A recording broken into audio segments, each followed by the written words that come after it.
नमस्कार, मैं सौरभ सिंह परिहार और देश का आम बजट 1 फरवरी को पेश हो रहा है और इस साल सबसे महत्वपूर्ण जो सेक्टर है वो एग्रीकल्चर है, क्योंकि हम देख रहे हैं कि कृषि कानून को लेकर जो है कैसे किसान सड़क पर है, वहीं इस पर जबरदस्त राजनीतिक बयानबाजी हो रही है। और इस वक्त हम जो है पहुंचे हुए हैं राजिम, जहां पे त्रिवेणी संगम पर हम जो है यहाँ पर कुछ किसान पहुंचे हैं। उन लोगों से बातचीत करेंगे कि आखिर वो क्या चाहते हैं, इस बार के बजट में खेती किसानी के लिए क्या हो, जैसे ऑर्गेनिक एग्रीकल्चर को कैसे बढ़ावा मिले, कैसे जो है ज़्यादा से ज़्यादा कृषि यंत्र जो है सब्सिडी पर मिले, कैसे जो न्यूनतम समर्थन मूल्य है उस पर उनका जो फसल है वो बिक सके।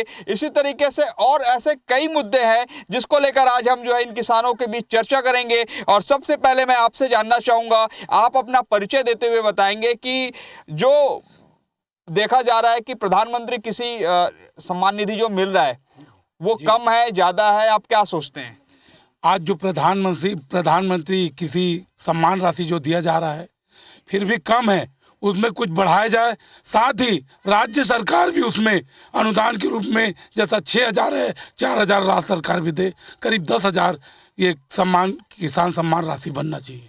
ये बजट आने वाला है, उसको लेकर आपकी कोई ऐसे सुझाव या लगता है कि एग्रीकल्चर में काम किया जाना चाहिए जो पिछले कई दशकों से नहीं हो पाया है? कोई ऐसे सुझाव अगर आप देना चाहें।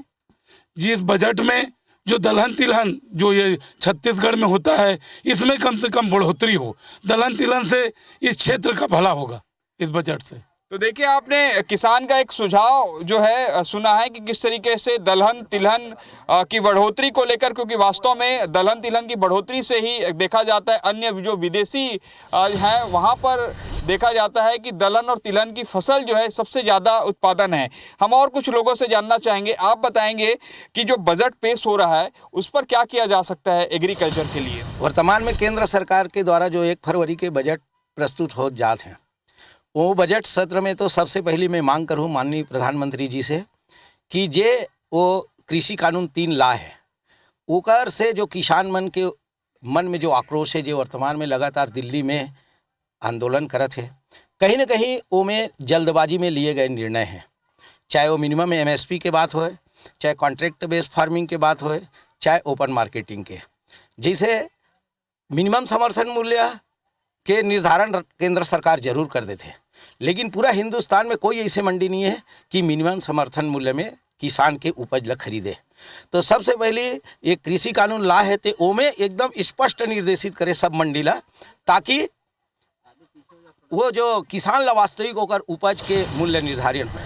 दूसरी बात, अभी कृषि कानून के ये जो ला है में सबसे बड़े बात है जिसमें कुछ आवश्यक खाद्य वस्तु अधिनियम में परिवर्तन करे है, जिला 100 दिन से ज़्यादा। आप तो ठीक है बता रहे हैं, आप जो है जो 3 कृषि सुधार बिल लाए गए हैं उसके बारे में, आप बजट के बारे में बताइए कि बजट में क्या होना चाहिए, क्या नया होना चाहिए? इसके पहले आज से पूर्ववर्ती सरकार में जिस प्रकार से किसानों को सब्सिडी दिया जा रहा था, चाहे वो लेटेस्ट टेक्नोलॉजी के आधार पे कृषि यंत्र में दिया जा रहा था, फसलों में भी मिनी किट, और किसानों के लिए उत्तरोत्तर विकास के लिए प्रशिक्षण, भ्रमण, बहुत सारे योजना चला जा रहे थे। वर्तमान में सब योजना बंद कर दिया गया है। तो हम केंद्र सरकार से चाहेंगे कि किसानों के लिए सबसे अच्छा रहे कि जो आधुनिक खेती करना चाहते हैं ऐसे तो जी, आपकी मांग है कि आधुनिक खेती पर जो है जोर दिया जाए। बहुत सही मांग है और आज के समय में इनकी मांग भी जायज़ है। हम आपसे जानना चाहेंगे, जो बजट पेश हो रहा है, आप युवा हैं, कैसे जो युवाओं को कैसे प्रोत्साहित किया जा सकता है एग्रीकल्चर में लाने के लिए? बजट में जो ऐसी क्या योजनाएं शामिल की जा सकती जिससे युवा सामने आए? सबसे बड़ी समस्या ये है कि किसान में एक तो उत्पादक भी हूँ और उपभोक्ता भी हूँ। मोर अगर किसानी ला मैं अगर छोटे छोटे जैसे कि शासन अभी ला है नया कि तीसरा कानून ला है, जहाँ से यहाँ से कहीं भी बेच सकता हूँ, तो ये हम छोटे किसान हैं कहूँ ज़्यादा बेच नहीं सकना। सरकारी मंडी है बे जब हम अभी संतुष्ट, हमें छत्तीसगढ़ सरकार है 2500 रुपये में खरीदा थे, और ओकर बाद एक समर्थन मूल्य जो सरकार रख रही 1800 कुछ रुपया, वो तो कहीं भी मंडी में लागू है ही नहीं, और लागू है तो ओकर से कम से रेट में ही बिका थे। तो सबसे बड़ी अगर ये सरकार चाहत है कि ये कानून से कि हम कहीं भी बेच सकते हैं, तो ये तो सबसे निर्धार हो जाए कि हम कहूँ जर भी बेचबो और औने पौने में जाही।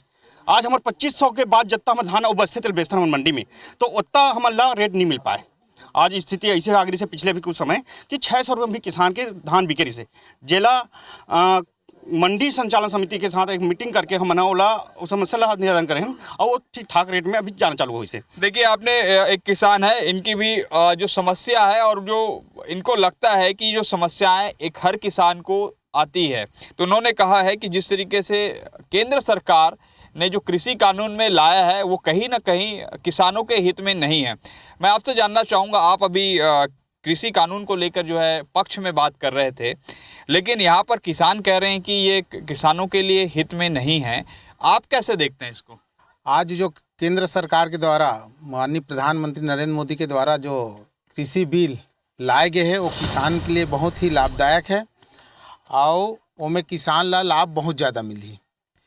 कैसे लाभ मिली?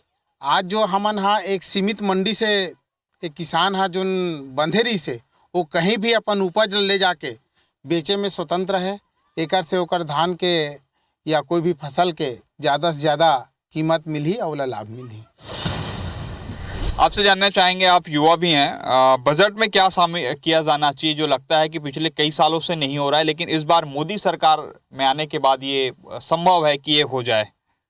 बजट में अभी युवाओं की तरफ से तो मांग है कि जो सब्सिडी है किसानों को ना, बहुत सारे पंप है जो है उसमें बिजली में है, ये सब में सब्सिडी मिलना चाहिए।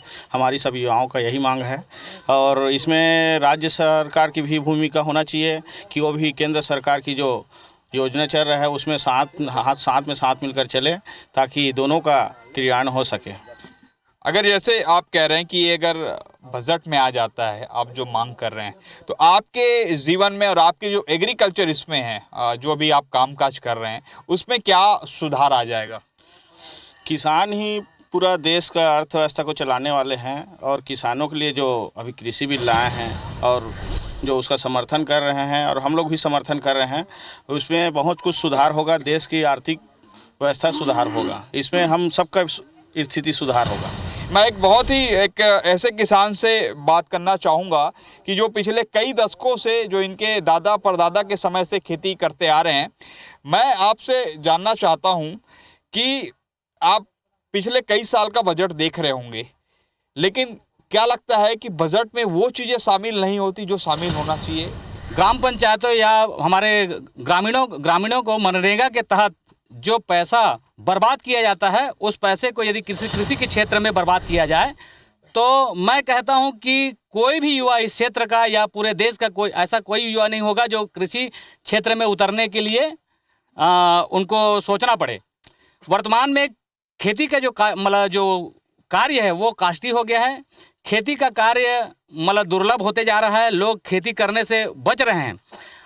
वर्तमान में खेती जो है मजदूरों के द्वारा यदि किया जाता है तो मजदूरी का दर बढ़ जाता है और खेती करने वाले कृषक हैं वो अपने उपज को अपने रेट पर नहीं बेच पाते। आपने सुना, किसान बड़ी अच्छी चीज़ बता रहे हैं कि जैसे जैसे समय बढ़ते जा रहा है वैसे वैसे लोगों के पास आय भी, उनकी आमदनी बढ़ती जा रही है, तो ऐसे में जो मजदूरी का काम है वो जो है कम होते जा रहा है और इससे जो है खेती किसानी के काम में बड़ी दिक्कत आ रही है। तो ऐसे में सरकार को सोचना चाहिए कि कैसे जो है मनरेगा जैसे और अन्य कामों को जो है खेती किसानी से जोड़ा जाए, ताकि खेती किसानी का भी काम हो सके और आम लोगों को जो है आय भी, उनको आमदनी उनकी बढ़ सके। जिस तरीके से हम आम बजट को लेकर चर्चा कर रहे हैं, खासकर एग्रीकल्चर में क्या होगा, केंद्र की सरकार क्या नया इस बार देने वाली है, हम लगातार जो है राजीव पहुंचे हुए हैं यहाँ पर और किसानों से बातचीत कर रहे हैं। किसानों के कई महत्वपूर्ण सुझाव यहाँ पर आ रहे हैं और एक बार फिर से हम जो किसानों से चर्चा करना चाहेंगे। आप बताएं कि किस तरीके से होना चाहिए खेती में और क्या बेहतर किया जा सकता है? हम देखें लगातार चुनाव के समय हमारे प्रधानमंत्री जी के नारा रही कि किसान के आय दुगुनी करो। आज हम मांग करना चाहते हैं हमारे मोदी जी से कि किसान की आय दुगुनी कब होगी। वास्तव में अगर किसान की आय दुगुनी करना है तो 1866 रुपये जो समर्थन मूल्य है वो जस्ट डबल किया जाए। कंटिन्यू 12 महीना यहाँ हमारे जो स्थानीय मंडी है वहाँ धान के खरीदी किया जाए, ताकि ओकर से छोटे किसान, मझोलू किसान, बड़े किसान, ओला कंटिन्यू 12 महीना किसान ला फायदा मिले। और अगर वो नहीं कर सकन तो आज दुनिया तरह के जो तीनों कृषि कानून अगर बना थन तो फिर कोई मतलब नहीं, बाकी सिर्फ दिखावा कहना चाहिए। और दूसरा चीज़ कहना चाहूँ, आज किसान सम्मान निधि के मैंने बड़े बड़े बात करते हैं, किसान सम्मान निधि भी आज बुरी तरह से ढकुसला हो चुके हैं। कोई 2,000 रुपये मिले थे, कोई 4,000 रुपये मिले थे, कोई 6,000 रुपये मिले थे। तो सिर्फ बड़े बड़े बात यहाँ होते हैं। ये तो ऑनलाइन व्यवस्था है ना, ऑनलाइन व्यवस्था, इसमें तो कोई आपका पैसा ऐसे गबन नहीं कर रहा है, कोई हेरा फेरी नहीं हो रहा है यहाँ पे। लेकिन हमारे प्रधानमंत्री जी की बात है, हर किसान ला 6,000 रुपये देते, धरातल में वो नहीं मिल पाते।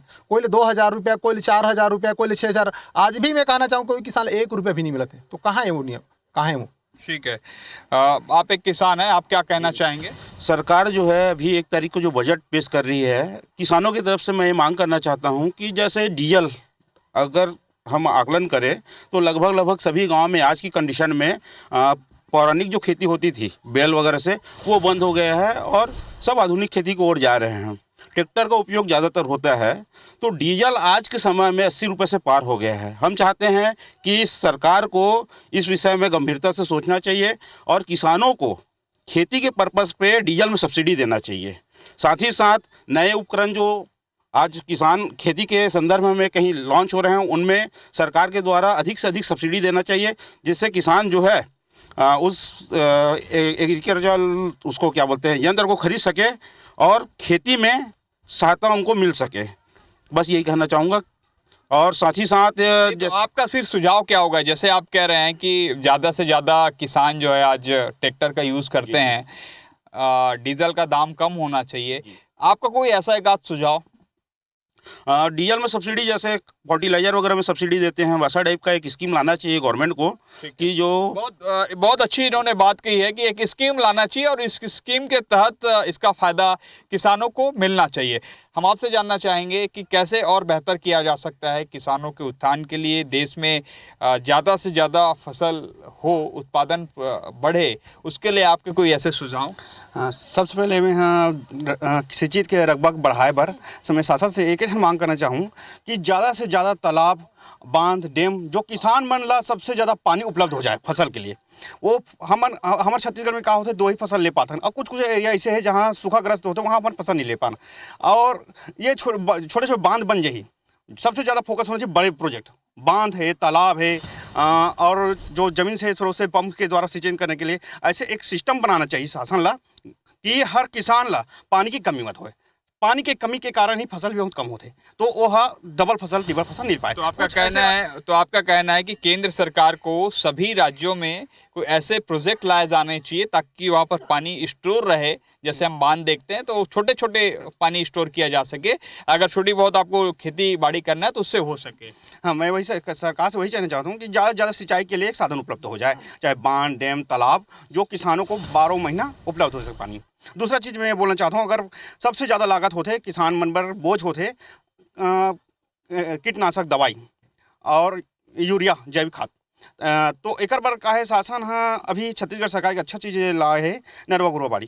तो ये अभी सरकार हाँ गाय के गोबर ला 2 रुपये में खरीदा थे और 10 रुपये में खातू बना देवत, एक बहुत अच्छा पहल है। मैं छत्तीसगढ़ सरकार के ऊपर धन्यवाद देना चाहता हूँ जो किसान के हित में सोची। क्या लगता है केंद्र सरकार को भी हाँ ये प्रोजेक्ट बहुत बड़े स्तर पे करना चाहिए। आज एक छोटे राज्य करते वही स्तर ला बड़े कर जाए तो सबो देश के, तो संपूर्ण देश के आज किसान मतलब लाभ मिल जाए।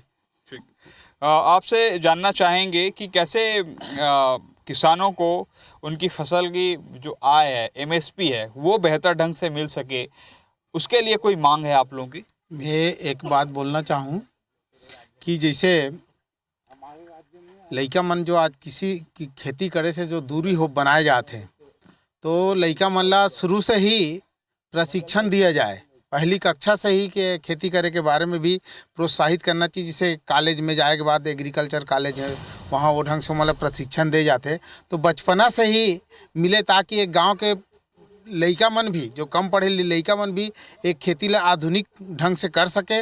और जो आज बाजार से जैसे हमन खाद वगैरह लेथन, पहली किसान मन काय करे कि अब घुरुआ में गोबर डाल के गाय वाय पालन करके अपन खातू जो बनाए और घर में ही बीज पैदा करे, ओकर से किसान में किसानी करे में लागत कम आए और मतलब इनकम ज़्यादा हो, फायदा ज़्यादा हो, तो एक लिए सरकार ला ध्यान देना चाहिए। जी।